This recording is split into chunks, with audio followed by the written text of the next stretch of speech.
आप ये देखो 89 के बाद लक्की तेरा फोन लेके वीडियो बना। ये 25 साल बाद फोन ले ले उससे। नहीं 35 साल बाद आपके पास पुणे वो समय आ गया है कि आप दूसरे आंदोलन खड़ा करके दुश्मन के साथ पूरे देश में छपा दिए। ये पूरे देश में छपा, हर पेपर के फ्रंट पेज पे आ जाए।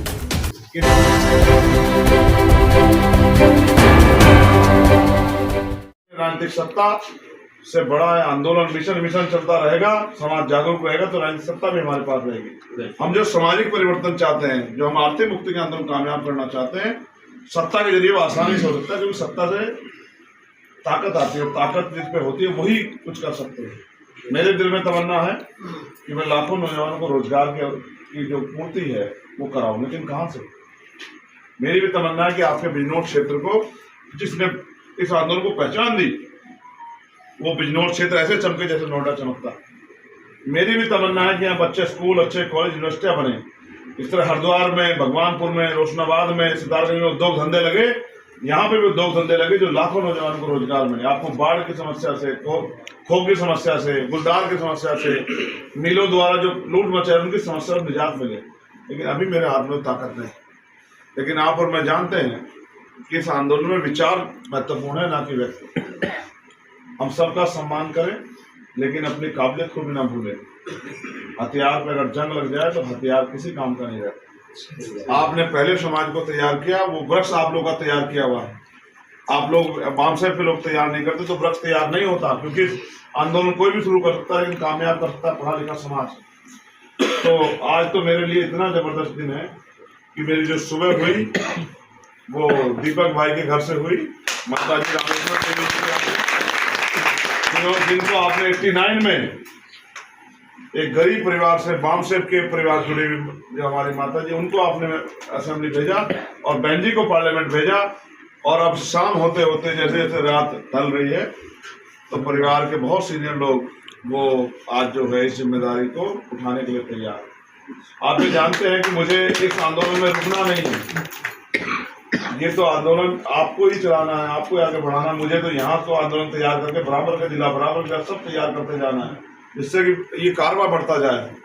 ये कारवा MP MLA बनने का थोड़ा ही, MP MLA बनने के लिए तो बहुत सारे लोगों ने समझौते कर दिए। मैंने तो कभी समझौते का स्वीकार ही नहीं किया। इसके लिए तो आपने भी देखा, मैंने 4 गोलियां खाई और अभी भी मेरे ऊपर गोली चलाने वाले कई लोग बाहर हैं। मैंने कितना प्रशासन सरकार से कहा, कितने मेरी सुनी, क्योंकि वो तो मुझे मेरा अंत चाहते हैं। लेकिन मैं सदगुरु रविदास जी महाराज को मानने वाला चंद्रशेखर आजाद, भगवानपुर गुरु नानक देव संत कबीर को मानने वाला चंद्रशेखर आजाद, मैं आपको भरोसे से कहता हूँ मौत तो एक दिन सबकी आएगी, लेकिन इतिहास याद रखेगा कि कौन लड़ रहा था और कौन चैन से बैठा तमाशा रहे। जिनके पास कारण संसाधन मंसूरी साहब वो लड़ना नहीं चाहते और जिन पे कुछ नहीं, वो अपने इस मूवमेंट को बचाने के लिए कुछ करना चाहते। बाबा साहब अम्बेडकर ने कहा कि आदमी भूखा रह सकता है लेकिन अपमानित होकर नहीं रहता। आज इस देश में हम लोग अपमानित होकर रह रहे हैं। हमारी बहन बेटियों के किस्मतों को लूटा जाता है, उनको बेइज्जत किया जाता है, मटकी छूने पे, घोड़ी पे बैठने पे, मूछे रखने पे आज भी हमें मारा जाता है। आज भी तमाम तरह की मुसीबतें हमारे सामने खड़ी की जाती हैं, लेकिन फिर भी हम किसी तरह से अपने जीवन को जी रहे हैं। क्या हम गुलामी की बेड़ियों में जीने के लिए पैदा हुए? जब बाबा साहब ने संविधान में हमें बराबर का अधिकार दिए तो क्या हम किससे कम हैं? और आप तो सीनियर लोगों में तो महापुरुषों को पढ़ता है बचपन से। हमारे यहाँ तो अगर हमने पहली बार किसी दर पे माथा टेका तो सदगुरु रविदास जी महाराज का गुरु था। और हमने तो ये पढ़ा है कि रविदास जन्म के कारण होत ना कोई नीच और नर को नीच कर डाले ओछे कर्म की प्रीत, कि जन्म के कारण कोई नीच नहीं होता, कोई छोटा बड़ा नहीं होता। लेकिन देश की व्यवस्था तो कहती है कि जन्म के आधार पे छोटे बड़े होते हैं। तो मैं तो आपसे कह रहा हूँ राजसत्ता भी हमारे हाथ आएगी और महापुरुषों का। अच्छा, ये भी एक सवाल का जवाब मुझे दे दो, जब बाबा साहब अम्बेडकर और माननीय काशीराम साहब का सपना पूरा नहीं हुआ तो हम चैन से क्यों बैठ गए? बताओ, क्या उन्होंने अपने 4 बच्चों को कुर्बानी इसलिए दी थी कि हमें जो अवसर मिल जाएंगे हम अगले वाली पीढ़ियों तक नहीं पहुंचाएंगे, बस चैन से घर में रह जाएंगे? तो मैं आपसे पुनः आपकी ताकत क्षमता को मैं जानता हूँ और मैं आपसे अपील करता हूँ कि आप जिस तरह से आपने पिछले आंदोलन को सींचा, मैं तो आपका छोटा भाई, आपको मेरी सरपरस्ती, आपको मेरी जो है मेरा मार्गदर्शन करना चाहिए और आपको आगे बढ़ के मुझे बताना चाहिए कि भाई इस रास्ते चलो, इस रास्ते पर चल के हम लोग कामयाब हो सकते हैं। और आप जानते हैं हम लोगों ने जितनी मेहनत की, जो नौजवान साथी मेरे साथ जुड़े थे, अब मैं इनको नौजवान ही मानूंगा, ये दोनों जो है हमारे जुड़वा भाई नौजवानी कहूँगा नौजवानी है बाबूजी। भाई जो मन से नहीं हार रहा है, कहते हैं ना मान लो तो हार, मान लो तो हार और ठान लो तो जीत। तो जो मन से हार नहीं मान रहा, मैं तो उनको नौजवानी कहूंगा। मैं इनको भी, मैं नरेंद्र प्रधान जी को भी नौजवान कहूंगा, मैं धर्मेंद्र को भी नौजवान कहूंगा, मैं इश्तियाक भाई सलीम भाई को भी नौजवान कहूंगा, मैं आरिफ भाई को भी नौजवान कहूंगा, चेयरमैन साहब को और अतीक साहब को भी नौजवान कहूंगा, महबूब भाई को भी नौजवान कहूंगा।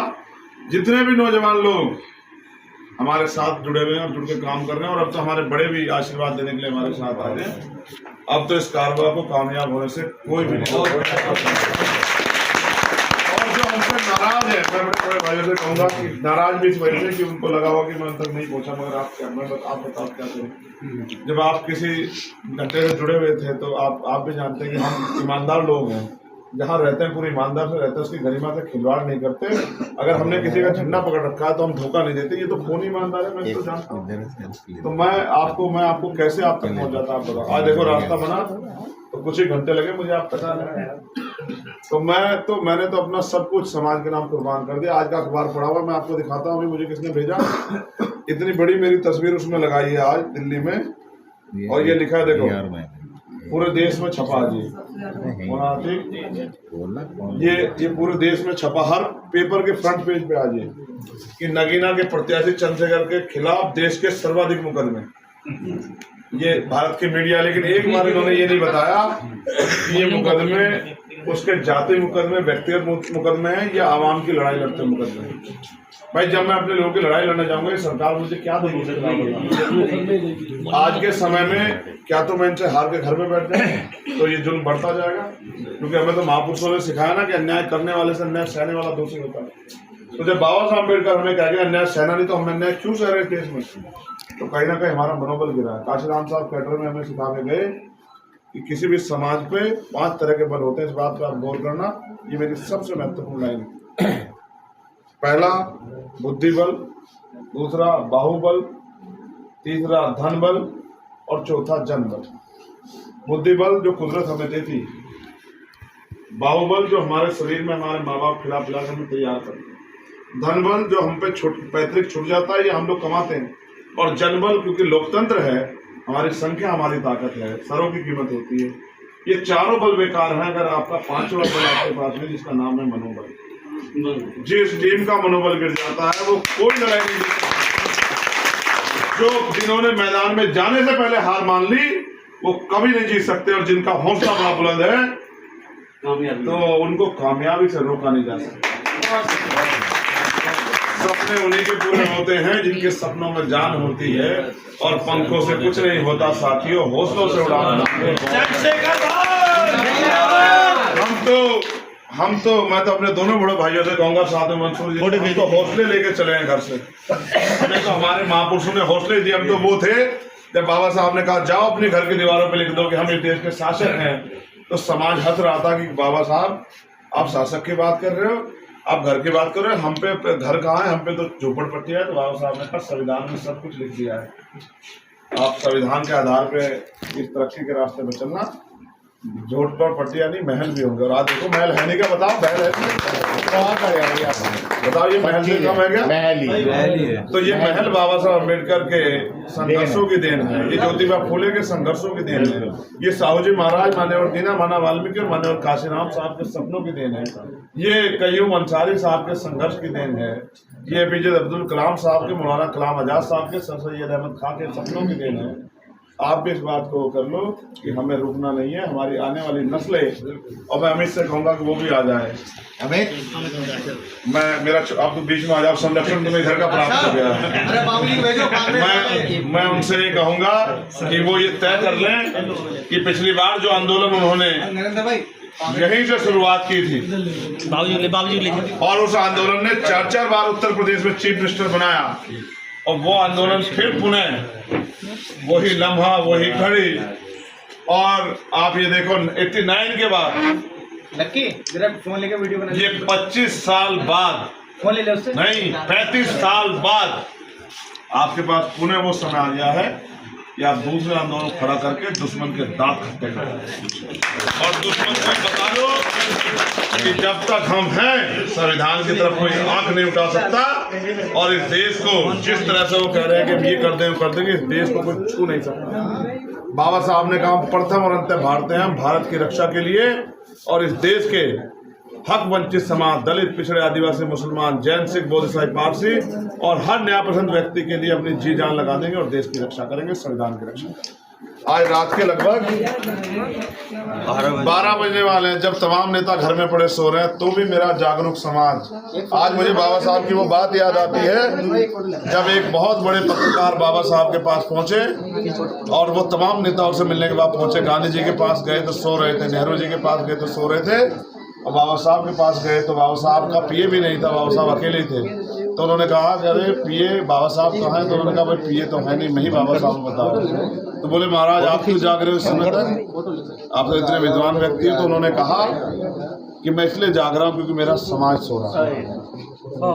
अगर मेरा समाज जाग रहा होता तो मैं 22 घंटे नहीं जाग रहा, अगर मेरा समाज सो रहा होता जाग रहा होता तो मैं 22 घंटे नहीं जागता। तो आप तो देखो समाज के पहरेदार हो, आप इस समय जाग रहे हो तो आप तभी तो समाज चैन से सो रहा है। जब सिपाही बॉर्डर पे रक्षा सुरक्षा करने के लिए जागता है, मुस्तैद हो जाता है, तभी तो जनता सोती है। ये समाज भी सोएगा लेकिन चैन की नींद, अधिकारों के साथ, स्वाभिमान सम्मान के साथ, जब आप तमाम जिम्मेदार लोग अपनी जिम्मेदारी को उठाएंगे।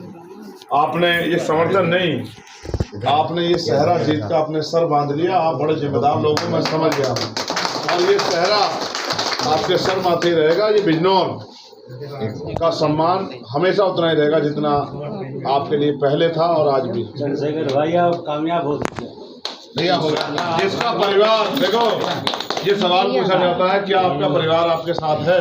जी, जिसका परिवार उसके साथ खड़ा हो जाए, कहते हैं घर खीर तो बाहर भी खीर। बिल्कुल, जब घर में बड़े आशीर्वाद देते हैं तो फिर इस लड़ाई को कामयाब होने से कोई रोक नहीं होता। तो मैं आप दोनों तीनों बड़े भाइयों से कहूँगा कि वो भी दो बात कह के हमारा मनोबल जो है